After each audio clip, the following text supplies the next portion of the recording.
Welcome to 60 Seconds of Science, brought to you by Pioneer. It is shocking to see the detail of how short Midwest soils are of phosphorus. In the 12-state region, the deficiency is 20 to 73%. So what's the problem? That P and K are not there when you sample the soil. It's likely that calculations for use are too low and expected availability is too high. In this podcast, Dr. Matt Clover, Agronomy Manager for Pioneer, supplies the final answers to good P and K management.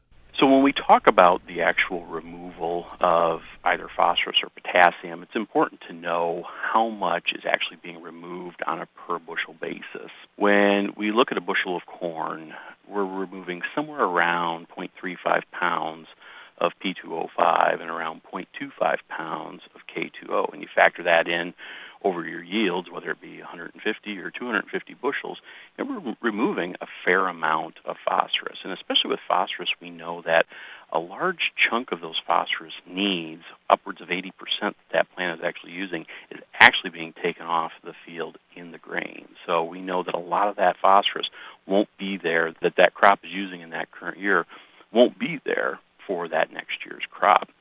When we look at potassium, we don't have quite as high of a harvest index, so we still have a fair bit of that potassium that is in the residue that can be available for that crop for the next year.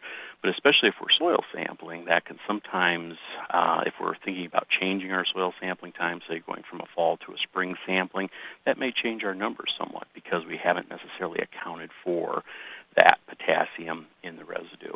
Now, when we look at soybeans, sometimes soybeans, I think, are considered that crop that we fertilize for the corn, and we just expect the soybean to get what's left over, especially if we're applying on a 2-year rotation.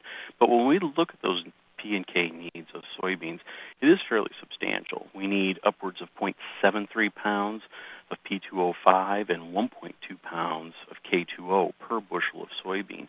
And when we factor that out, say, over a 60-bushel soybean crop, we're actually removing more potassium off of that field compared to a standard corn crop. So that soybean crop needs a fair amount of phosphorus and potassium, and we need to make sure that we're accounting for those needs when we are making our fertilizer applications. To review Dr. Clover's analysis, these nutrients don't move in the soil.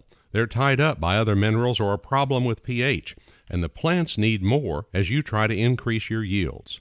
If you want to hear the basic facts and fixes, we have 2 other podcasts on this website for your consumption. This has been 60 Seconds of Science, sponsored by Pioneer.